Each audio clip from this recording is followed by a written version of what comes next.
వ్యక్తి తెలంగాణ ఉద్యమాల కొరకు ఎన్నో పోరాటాల్లో పాల్గొని తెలంగాణ రాష్ట్రానికి అన్యాయం జరుగుతున్నవన్నీ కూడా ప్రతి ఛానల్లో ఇచ్చేదానికి కృషి చేసినటువంటి గొప్ప విలేకరి దామోదరు.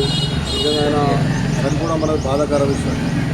అది టీఆర్ఎస్ పార్టీ తరఫున కేటీ రామారావు తెలిసి మా ఎమ్మెల్యేలందరూ కూడా స్పందించమని చెప్పడం, స్థానిక కార్పొరేటర్ రవీంద్ర రెడ్డి గారు కానీ వెళ్ళండి, వాళ్ళ అండగా నిలబడండి, వాళ్ళని కాపాడే ప్రయత్నం చేయండి, ఆర్థికంగా ఏదైనా ఇబ్బంది ఉంటే నేను చేస్తామని చెప్పి ఆ రోజు ప్రకటించడం జరిగింది.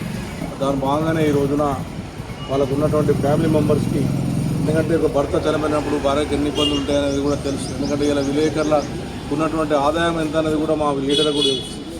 వీళ్ళు మేనేజ్మెంట్ ఇచ్చే జీతాలు ఎంతో, వాళ్ళు ఎన్ని కష్టాలు పడి ఏ రాత్రి ఏ పగలనకుండా రాత్రి 12 గంటలకే సంఘటన జరిగినా ఉరికి వెళ్ళి కనీసం ఆ సంఘటనను చూపెట్టే ప్రయత్నం, ప్రజలకు చూపెట్టే ప్రయత్నం ఇలా విలేకరులు చేస్తారు.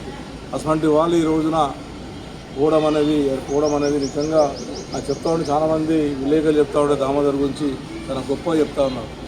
అసలు ఇక్కడ నుంచి ఆదిలాబాద్లో ఉంటే కూడా వెళ్ళిపోయి షూట్ చేసి తెలంగాణ రాష్ట్రానికి జరుగుతున్న అన్యాయాన్ని కూడా కట్టుగా చెప్పి న్యాయం చేసి దాంట్లో కీలక పాత్ర వహించిన వ్యక్తి మన మధ్యలో లేకపోవడం చాలా బాధాకరం. ఉన్నటువంటి ఇలా ఫ్యామిలీ కూడా అండగా ఉంటుంది టీఆర్ఎస్ పార్టీ. మా కేటీ రామారావు గారు ఒకటే ఆలోచన, నిజంగా అంత సంఘటన జరిగినప్పుడు చాలా చలించి ఆ రోజు నిజంగా చాలా బాధపడి ఎట్టి ప్రజలు ఆదుకోవాలన్నటువంటి ఆలోచనతో ఈ రోజున ఆ కుటుంబానికి సాయం చేయడం జరుగుతుంది. సాయం చేశాడు.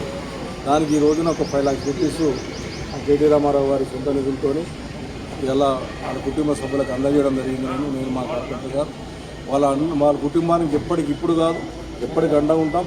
2 మగపిల్లలు ఉన్నారు, జాబ్ల విషయంలో కూడా బాధపడుతున్నారు. ఆ జాబ్ల విషయంలో కూడా ఖచ్చితంగా కేటీ రామారావుతో మాట్లాడి ఆ జాబ్ విషయంలో అమెరికాలో కానీ ఇంకెక్కడ కానీ వాళ్ళ కోరుకున్న దగ్గర కూడా ప్రయత్నం చేస్తాం. మా గవర్నమెంట్ వచ్చిన తర్వాత వాళ్ళ కుటుంబానికి ఏ రకంగా సాయం చేయాలన్నటువంటిది కూడా సాయం చేస్తామని చెప్పి కూడా తెలియజేస్తూ, వాళ్ళకు ఉన్నటువంటి ఫ్యామిలీ కూడా ధైర్యంగా ఉండాలని, వాళ్ళ ఫ్యామిలీ ధైర్యంగా ఉండాలని, ఇటువంటి సంఘటనలు మళ్ళీ జరగకుండా ఉండాలని చెప్పి కూడా నేను భగవంతుని పెట్టుకుంటాను. వ్యక్తి తెలంగాణ ఉద్యమాల కొరకు ఎన్నో